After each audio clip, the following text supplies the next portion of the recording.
Minister ಬಂದು ಮಾತಾಡಿ ಏನು ಹೇಳಬೇಕು ಪರಮೇಶ್ವರ್? ಅವರಿಗೆ ತಪ್ಪಿತಸ್ಥೆ ಮನೆ ಕಳಿಸ್ತೀವಿ ಅಂತ ಹೇಳಿದ್ದಾರೆ ಸರ್. ಬೇರೆ ಏನು ಮಾತಾಡ್ತಾರೆ? ತನಿಖೆ ಆಗಲಿ, ತನಿಖೆ ಆದಮೇಲೆ ಅದು ಶಿಕ್ಷೆ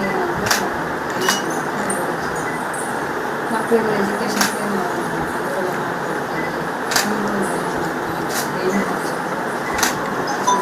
ಯಾರು ಬಂದಿಲ್ಲ? ಡಿ ಸಿ ಅವರು ಎಸ್ ಟಿ ಯಾರು ಬಂದಿಲ್ಲ? ಬಂದವರು ಸರ್, ರಮೇಶ್ವರ್ ಸರ್ ಬರೋಕ್ಕೆ ಮುಂಚೆ ಬಂದವರು ವಿಸಿಟ್ ಅವರು ಬರ್ತಾರೆ. ಲ್ಯಾಪ್ಟಾಪು ಇದೆಲ್ಲ ತೊಗೊಂಡು ಹೋದ್ರಲ್ಲ, ನಿಮ್ಮ ಹತ್ರ ಏನು ಮಾಜಾರ್ ಮಾಡ್ಕೊಂಡು ಸರ್ ಹಿಂದಿನ ದಿನ ಸಂಜೆ ಬಂದು ಎನ್ಕ್ವೈರಿ ಮಾಡಿದಾಗ ಹಿಂದಿನ ದಿನ ಸಂಜೆ ಬಂದು ಪೆನ್ ಡ್ರೈವ್ ತೊಗೊಂಡು ನೆಕ್ಸ್ಟ್ ಡೇ ಮಾರ್ನಿಂಗ್ ಬಂದು ಅದೇ ಪೆನ್ ಡ್ರೈವ್ ಸೀಸ್ ಮಾಡ್ಕೊಂಡು laptop pen drive pen mobile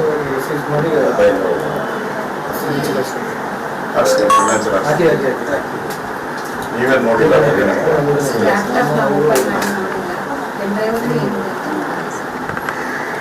ಅದನ್ನೇ ನಾವು ಕೇಳಿದ್ವಿ ಸರ್, ಪೆನ್ ಡ್ರೈವಲ್ಲೂ ಲ್ಯಾಪ್ಟಾಪಲ್ಲಿ ಏನಿದೆ ಸರ್ ಓಪನ್ ಮಾಡಿದ್ರೆ ಅದು ಡೇಟ್ ಮೆನ್ಷನ್ ಆಗಿರುತ್ತೆ ಸರ್, ಕೋರ್ಟಿಗೆ ಅದು ಡೂಪ್ಲಿಕೇಟ್ ಅಂತ. ಹಂಗಾಗಿ ಅವರು ಕ್ಲೋಸ್ ಮಾಡಿದ ದಿವಸನೇ ನಾವು ಅದನ್ನು ಸಬ್ಮಿಟ್ ಮಾಡಿದ್ವಿ ಅಂದರೆ ಸಾಕ್ಷಿ ಆಧಾರ ಸಿಗುತ್ತೆ ಅಂತ. ಓಪನ್ ಮಾಡಿ ನೋಡಬೇಕಲ್ಲ, ಕೇಸ್ ಅದೇ ಅವರು ಪಾಲಿಸಿ ಡಿಪಾರ್ಟ್ಮೆಂಟಲ್ಲಿ ಮಾಡ್ತಾರೆ ಸರ್, ನಾವು ನೋಡೋಕ್ಕಾಗಲ್ಲ, ಪೊಲೀಸರು ಮಾಡೋಕ್ಕಾಗಲ್ಲ. ಅವ್ರು ಹೇಳಿದ್ದು ಎಫ್ಎಸ್ಆರ್ಗೆ ಕಳಿಸ್ಕೊಡ್ತೀವಿ.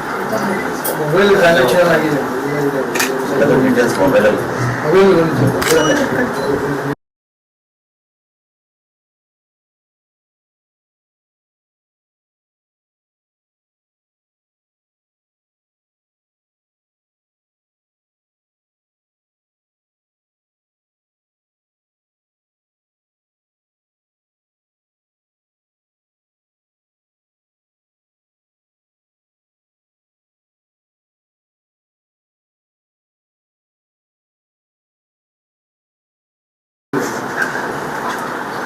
ಈ ಮೊಬೈಲಲ್ಲಿ ಏನು ಬಂದಿದೆ ಮೆಸೇಜಸ್?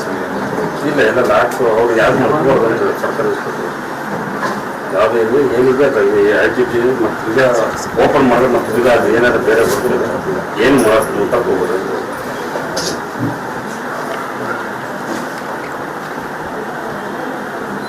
ನೀವು ಮಿನಿಸ್ಟರ್ ಬಂದಾಗ ಏನು ಡಿಮ್ಯಾಂಡ್ ಏನಿಟ್ಟಿದ್ದೀರ? CBI ಕೊಡಿ ಅಂತೀರ ಮತ್ತು ಬೇರೆ ಏನಾದ್ರು ಹೇಳಿದ್ದೀರ? ಅದೇ ಸರ್, ತಪ್ಪಿತಸ್ಥರಿಗೆ ನ್ಯಾಯ ಅನ್ಯಾಯ ನಮಗಾಗಿರೋದು ನ್ಯಾಯ ಬೇಕು ಅಂತ ನಾನು ಕೇಳಿದೆ ಸರ್. ಮನೆ ಸಾಲಿಗೆ ನ್ಯಾಯ ಬೇಕು ಅಂತ ನಾನು ಕೇಳಿದೆ ಸರ್. ಅವರಿಗೂ ಅದನ್ನ ಅಲ್ಲಿ ಆಫೀಸಲ್ಲಿ ಏನು ನಡೀತು ಅನ್ನೋದು ನಮಗೂ ವಿಷಯ ಗೊತ್ತಿಲ್ಲ ಸರ್. ಅವ್ರು ಮೆನ್ಷನ್ ಮಾಡಿ ಹೇಳಿ ಅಲ್ಲ, ನಾನು ಅವಮಾನ ಅಂತಲೇ ಬಂದಿದ್ದೆ. ಅಲ್ಲಿ ಯಾವ ರೀತಿ ಸಿಚುವೇಶನ್ ಆಯಿತು ಅನ್ನೋದು ನನಗೂ ಗೊತ್ತಿಲ್ಲಲ್ಲ ಸರ್. ಅದರದ್ದು ನಮಗೆ ವಿಷಯ ಕ್ಲಿಯರಾಗಿ ಬೇಕು ಅಂತಲೇ ನಾನು ಕೇಳಿದ್ದೆ ಸರ್. ನಾನು 25 ವರ್ಷ ಆಗಿದೆ ಆಮೇಲೆ ಮಂತ್ರಿ, 5 ಸರಿ ಮಂತ್ರಿ ಆಗಿದ್ದೀನಿ, ಅಪೋಸಿಷನ್ ಬೇಕಾಗಿದ್ದೀನಿ. ನನ್ನ ಇತಿಹಾಸದಲ್ಲಿ ಈ ಥರ ಡೆತ್ ಸರ್ಟಿಫಿಕೇಟ್ ನಾನು ನೋಡೇ ಇಲ್ಲ. ಪೇಜ್ ಬರೀತಾರೆ ಅಷ್ಟೇ, ಡೀಟೇಲ್ ಆಗಿ ಬ್ಯಾಂಕ್ ಏನೇನು ಮಾತಾಡೋದು. ನಾನು ಕನ್ನಡಕ್ಕೆ ಟ್ರಾನ್ಸ್ಲೇಷನ್ ಮಾಡಿದ್ದೀನಿ, ಅಷ್ಟೊಂದು ಅವ್ರು ಬರೆದಿರೋದನ್ನು ಸರಿಯಾಗಿ ಓದೋಕ್ಕಾಗ್ತಾಯಿಲ್ಲ. ಅದನ್ನು ಪೂರ್ತಿ ಕನ್ನಡಕ್ಕೆ ಕಲಿಸಿ ಕನ್ನಡ ಮಾಡಿ ಕೊಟ್ಟಿದ್ದೀನಿ. ನಾನು ಕಳಿಸೋದು ಟ್ರಾನ್ಸ್ಲೇಷನ್ ಮಾಡಿ ನಾನು ಒಂದು ಪಿನ್ ಬರ್ತೀನಿ. ಅದರಲ್ಲಿ ಅವ್ರ ಡಿಮ್ಯಾಂಡು ಇದೆ, ನನಗೆ ನ್ಯಾಯ ಸಿಗಬೇಕು. ನಾನು AD ಅಂತ ಕರ್ದಿದ್ದಾರೆ ಸರ್, ನಾನು AD ಅಲ್ಲ.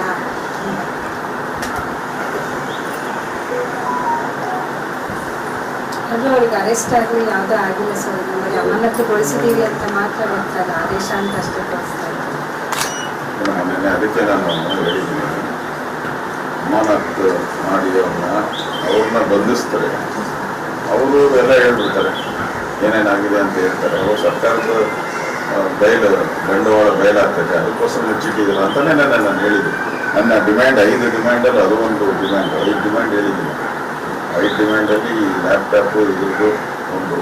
ಮತ್ತು ಫಸ್ಟ್ ಡಿಮ್ಯಾಂಡೇ ನಮ್ಮದು, ಯಾಕೆ ಅವ್ರನ್ನ ಬಂಧಿಸಿಲ್ಲ, ಅರೆಸ್ಟ್ ಮಾಡಿ ಜೈಲಿಗೆ ಕಳಿಸ್ಬೇಕಾಯ್ತು, ಯಾಕೆ ಕಳಿಸಿಲ್ಲ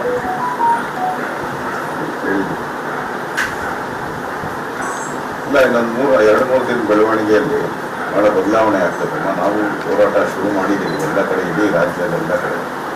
ನೋಡೋಣ, ಇನ್ನೊಂದು 2 ದಿನ ವೆಯ್ಟ್ ಮಾಡ್ತೀವಿ. 2 ದಿನ, ನಾಳೆ ಆಗಿಲ್ಲ ಅಂದರೆ ನಾವೆಲ್ಲ ಆಮೇಲೆ ಎಲ್ಲ ಕರೆ ಕೊಟ್ಟು ನಾವು ವಿಧಾನಸೌಧ ಹತ್ರ ರೆಡಿ ಮಾಡ್ತೀವಿ. ನ್ಯಾಯ ಸಿಗುತ್ತೆ.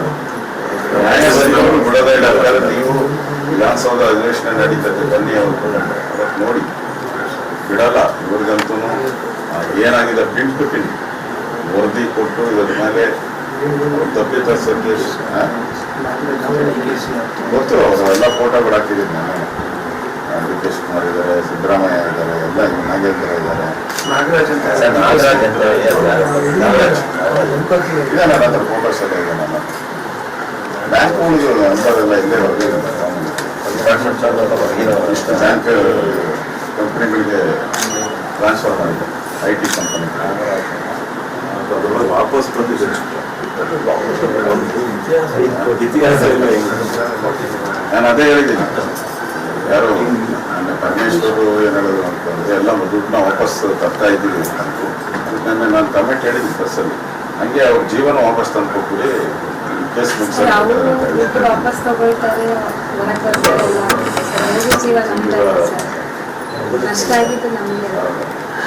ಸರ್ ಮತ್ತೆ ಇವರು ಬೋರ್ಡ್ನಲ್ಲಿ ಸರ್ವಿಸ್ ಮಾಡ್ತಾ ಇದ್ದಿದ್ರಿಂದ ಪೆನ್ಷನ್ ಕೂಡ ಬರಲ್ಲ ಇವರಿಗೆ, ಅದೊಂದು ಸಮಸ್ಯೆ ಇದೆ.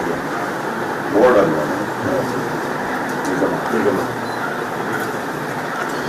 ನಿಗಮದ ಅಧ್ಯಕ್ಷರು ಬಂದಿದೆ. ಏನು ಗೊತ್ತಾಯಿಲ್ಲ ಅಂತ ಹೇಳಿ ಕೇಳಿದ್ರೆ ನಾನು 2 ವರ್ಷ ಆಗಿದೆ ಸರ್ ಪರ್ಮನೆಂಟ್ ಆಗೋದಕ್ಕೂ ತುಂಬ ಹೋರಾಡಿ ನಾವು ಪರ್ಮನೆಂಟ್ ಮಾಡ್ತೀವಿ ಸರ್. ಇದು 9 ವರ್ಷ ಪರ್ಮನೆಂಟ್ ಆಗಿದೆ ಸರ್. 8 ವರ್ಷ ಡಿಸೆಂಬರ್ ಬರ್ತಾರೆ. ಸರ್ ಸ್ಟಾರ್ಟಿಂಗು MTM ಬೇಸಿಗೆ ಬರ್ತಾ ಇತ್ತು, 3,000 ಜನ ಬರ್ತಾ ಇತ್ತು. ಈ ಪರ್ಮನೆಂಟ್ ಆದಮೇಲೆ 65-70 ಬರ್ತಾ ಇತ್ತು ಸರ್. ಅಧಿಕಾರಿ ಆ ಸ್ಯಾಲ್ರಿ ಬರ್ತಾ ಇತ್ತು ಸರ್. ಗೊತ್ತಿಲ್ಲ ಅಂದ್ರೆ ಇಷ್ಟು ದುಡ್ಡು ಹೋಗಿ ನೋಟಲ್ಲಿ ತೋರಿಸಿಲ್ಲ ಅಂದಿದ್ರೆ ಇಷ್ಟು ದುಡ್ಡು ತಿಂದ. ಈ ವಿಚಾರ ಅಂದರೆ ಇದರಲ್ಲಿ ಅವರೆಲ್ಲರ ಹತ್ರನೂ ಮೆನ್ಷನ್ ಮಾಡಿರ್ತಾರೆ. ಅವ್ರ ಕಚೇರಿಯಲ್ಲಿರೋರಿಗೆ, ಮೆಸರಿ ನಿಗಮದ ಅಧ್ಯಕ್ಷರಿಗೆ ಅವರು ಸಿಗಲ್ಲ, 2 ದಿನ ಬಿಟ್ಟು ಮುಂದುವರ್ಸೋಣ ಅಂತಲೇ ಹೇಳಿದ್ರು. ಅದಾದಮೇಲೆ ಮನೆಗೆ ಬಂದಿರೋದು ಅವ್ರ ಡೇಟು. ಆ 3 ದಿನದಲ್ಲಿ ಯಾರು ಕಾಲ್ ಮಾಡಿದ್ರು ಏನು ಮಾಡಿದ್ದಾರೆ ಅನ್ನೋದೇ ಸಮಸ್ಯೆ ಬರುತ್ತೆ. ಹಂಗಾಗಿ ಫೋನ್ ಬಂದಿದೆ, ಫೋನೆಲ್ಲ ಬಂದಿದೆ. ಆ ಫೋನ್ ಕಾಲ್ಸ್ ಅನ್ನ ಇದು ಮಾಡ್ಬೇಕು ಸರ್, ಡಿಮ್ಯಾಂಡ್ ಮಾಡ್ಬೇಕು. ಎಲ್ಲೆಲ್ಲಿಂದ ಫೋನ್ ಬಂದು ಅದನ್ನು ಬಹಿರಂಗ ಪಡಿಸ್ಬೇಕು. ಅವಾಗ ಅವ್ರಿಗೇನು ಪ್ರೆಷರ್ ಬಿತ್ತು ಅನ್ನೋದು ನಾವು ಗೊತ್ತಾಗುತ್ತೆ. ಅದ್ರೊಳಗೆ ಆ ಫೋನ್ ಕಾಲ್ಸಲ್ಲಿ ಅವ್ರಿಗೆ ಬಂದಿರೋ ಮೆಸೇಜ್ ಅದನ್ನು ಒಂದು ಸ್ವಲ್ಪ ನೋಡಿರ್ತಾರೆ ಅವರು ಪೊಲೀಸರು. ಅದನ್ನು ಫೋರೆನ್ಸಿಕ್ ಅವರ ಯಾವುದೇ ಕಾರಣ ತಗೊಂಡು ನಾಶ ಮಾಡಬಾರ್ದು ಅನ್ನೋದು ಅವರಿಗೆ ರೈಟ್ಸ್ ಇದೆ. ಪೊಲೀಸ್ಗೆ ಎನ್ಕ್ವೈರಿ ರೈಟ್ಸ್ ಇರೋದ್ರಿಂದ ಅವ್ರು ಆಟೋಮೆಟಿಕ್ ಆಗಿ ನೋಡ್ಬಿಟ್ಟಿರ್ತಾರೆ. ಸರ್ ಫಸ್ಟ್ ಮೊಬೈಲ್ ತಗೊಂಡು 174 ಹಾಕಿದ್ರು ಸರ್. ಫಸ್ಟಿಗೆ ಮೊಬೈಲ್ ತೊಗೊಂಡೋಗ್ಬಿಟ್ಟು ವಾಪಸ್ ಕೊಟ್ಟಿದ್ರು ನಮಗೆ. ಆಮೇಲೆ ಈ ಡೆತ್ ನೋಟ್ ಸಿಕ್ಕಿದ ಮೇಲೆ ಅವರು ಎಲ್ಲರೂ ಫೋನು ಲ್ಯಾಪ್ಟಾಪ್ ಎಲ್ಲದನ್ನು ಎಲ್ಲ ತಗೊಂಡು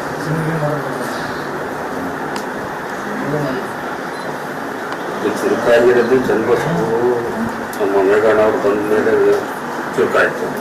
ಅದಾದ್ಮೇಲೆ ಎಲ್ಲರೂ ವಿಜಯನಗರ ಎಲ್ಲ ಫೋನ್ ಹೋಗಿದೆ ಅಂತೇಳಿ ತಿಳಿಸಿದ ತಕ್ಷಣ ಅವರು ಸ್ವಲ್ಪ ಮೇಲೆ DSD ಜನ ಮಾತಾಡಿದ ಮೇಲೆ, ಅದಕ್ಕಿಂತ ಮುಂಚೆ ಏನು ಕಾಂಟ್ಯಾಕ್ಟ್ ಆಯ್ತಿದ್ದಿಲ್ಲ.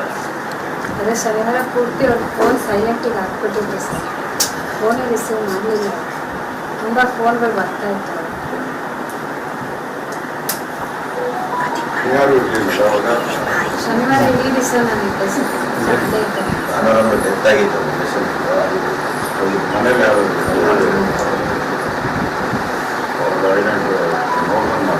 ಮಕ್ಕಳು ಇರೋರು ಇಲ್ಲ ನೀವು ಅಂತ ಕಳಿಸ್ತಾರೆ. ಹನ್ನೊಂದೂವರೆಗೆ ಅಷ್ಟು ವಾಟ್ಸಪ್ ಮಾಡಿದ್ದಾರೆ.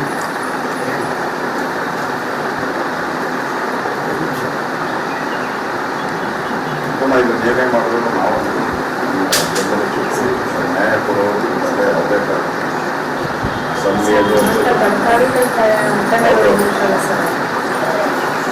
ಜೀವ ತಂದುಕೊಡೋಕ್ಕಾಗಲ್ಲ. ದುಡ್ಡು ಬರ್ಬೋದು ಹೋಗ್ಬೋದು, ಅದು ಪ್ರಶ್ನೆ ಇಲ್ಲ. ಜೀವ ಕೊಡೋಕ್ಕಾಗಲ್ಲ. ಇಷ್ಟೆಲ್ಲ ಕಷ್ಟಪಟ್ಟು ನಾವು ನಮ್ಮ ಜೀವ ಕಳ್ಕೊಂಡಿದ್ದೀವಿ ಸರ್.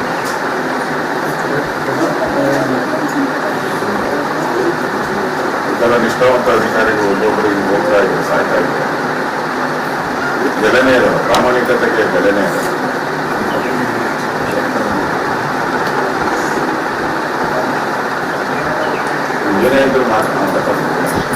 ಸರ್ ಅವ್ರಿಗೆ ತುಂಬ ಇಷ್ಟ ಅಂತ ಹೇಳ್ತಾರೆ. ನಮ್ಮ ಮಾವನೂ ಹಾಗೆ ಇತ್ತು, ನಮ್ಮ ತಂದೆ ಮಾಡ್ತಾ ಇದ್ದಿದ್ದು ಅವ್ರ ಹೆಸರಿಸೋಕ್ಕೋಸ್ಕರ ನಾವು ತುಂಬ ಓಡಾಡಿದ್ದಾರೆ ಸರ್. ಈಗ ಅವ್ರಿಗೆ ಹೆದರಿಕೆ ಆಗಿರೋದು ಏನಿದೆ ಅಂತ ಯಾವಾಗ ಬ್ಯಾಂಕ್ ಖಾತೆಯಲ್ಲಿ ಅಮೌಂಟ್ ಕೊಟ್ಟಿಲ್ವೋ ನಮಗೆ ಪಾಸ್ಬುಕ್ ಎಲ್ಲಿ ಹೋಗಿದೆ ಯಾವ ಜಮ್ಮಕ್ಕೆ ಆಗಿದೆ ಅಂತ ಕೇಳ್ತಾರೆ. 2000 ಏನು ಹೇಳಿಲ್ಲ, ಅವಾಗ ಅಶೇಕ್ ಅವರು ಎಲ್ಲೂ ಇದ್ದು ಏನೋ ಗೊತ್ತಾಗಿಲ್ಲ. ಎಲ್ಲಿ ಜೈಲಿಗೆ ಹಾಕ್ತಾರೆ ಇದೆಲ್ಲ ತನಿಖೆ ಆಗುತ್ತೆ ನಾವು ಬಂದರೆ ಎಲ್ಲ ರೀತಿ ಹೆದರಿಕೆ ಇದಕ್ಕೆ ನಾವು ನಾನೇ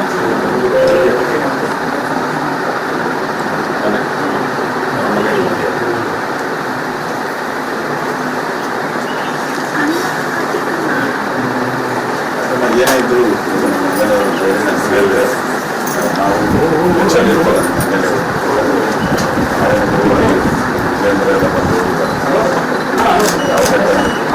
ಪ್ರತಿದಿನವೂ ಇದೇ ವಿಚಾರವಾಗಿ ನಾವು ಪ್ರೆಸ್ ಮೀಟ್ ಮಾಡ್ತೀವಿ, ಹೋರಾಟ ಮಾಡ್ತೀವಿ. ಬೆಂಗಳೂರಲ್ಲಿ 4-5 ಸಾವಿರ ಜನ ಸೇರಿ ಹೋರಾಟ ಮಾಡ್ತೀವಿ, ರಾಜ್ಯದಲ್ಲೆಲ್ಲ ಹೋರಾಟ ಮಾಡ್ತೀವಿ. ಇದಕ್ಕೋಸ್ಕರ ನಮ್ಮ ಬೆಂಗಳೂರಿಂದ ಉದ್ಯೋಗ ಬಂದಿದ್ದಾರೆ, ಏನು ಕೆಲಸ ಇಲ್ಲ. ಇದಕ್ಕೋಸ್ಕರ ನಾವು ನಿಮ್ಮ ಜೊತೆ ಇದ್ದೀವಿ. ಮುಂದೆ ಏನೇ ಪ್ರಾಬ್ಲಮ್ ಮಾಡಿರ್ತಾರೆ ಅಂದರೆ ಅವ್ರಿಗೊಂದು ಸೂಕ್ತ ಪರಿಹಾರ ಸಿಗ್ತದೆ. ಅಷ್ಟೇ ಭಾಳ ನೀವೆಲ್ಲ ಸೇರಿ ಅಸೆಂಬ್ಲಿ ಇದ್ದರೆ ಇಷ್ಟೊತ್ತಿಗೆ ಇದು ಮುಗಿಸೇ ಬಿಡ್ತಾ ಇದ್ವಿ ಎಲ್ಲ ಅಂತಿಮ ಅಸೆಂಬ್ಲಿ ನಾವು 15-20 ದಿನ ಮೇಲೆ ಅಸೆಂಬ್ಲಿ 15 ದಿನ ನಾವು ಆಚೆ ಮೀಡಿಯಾದ ಪ್ರಚಾರ ಮಾಡಿ ಬೇರೆ ಕಡೆ ಹೋಗಬೇಕು ಹೋರಾಟ. ಅಸೆಂಬ್ಲಿ ಒಳಗಡೆ ಇರುವಂಥ ಇದಕ್ಕೂ ಬೇರೆ ಎಲ್ಲೂ ಬರಲ್ಲ ಹೋರಾಟ ಮಾಡಿದ್ರೆ. ಅಸೆಂಬ್ಲಿಯಲ್ಲಾದರೂ ಎದುರಿಗೆ ಸಿಗ್ತಾರೆ, ಇಲ್ಲಿ ಆಚೆ ಮಾಡಿದ್ರೆ ನಾವೆಲ್ಲ ಹೋಗ್ತೀವಿ, ಅವರೆಲ್ಲ ಹೋಗ್ತಾರೆ. ಅಲ್ಲಾದ್ರೆ ಹಂಗೆ ಆಗಕ್ಕೆ ಸಾಧ್ಯನೇ ಇಲ್ಲ. ನಾವು ಉತ್ತರ ಹೇಳಲೇಬೇಕು.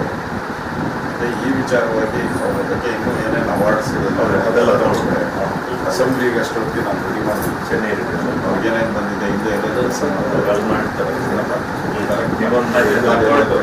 ನೀವೊಂದು ರಿಪೋರ್ಟ್ ಬಂದಿದ್ದೆ, ನಮಗೊಂದು ಪರಿಸರ ನಾಳೆ ರೆಡಿ ಮಾಡ್ಕೊಂಡು ಒಟ್ಟಿಗೆ ಸೇರಿ ಒಟ್ಟಿಗೆ ಮೂವ್ ಮಾಡಿದ್ರೆ ನಾನು ಮಾಡ್ತಿದ್ದಿಲ್ಲ.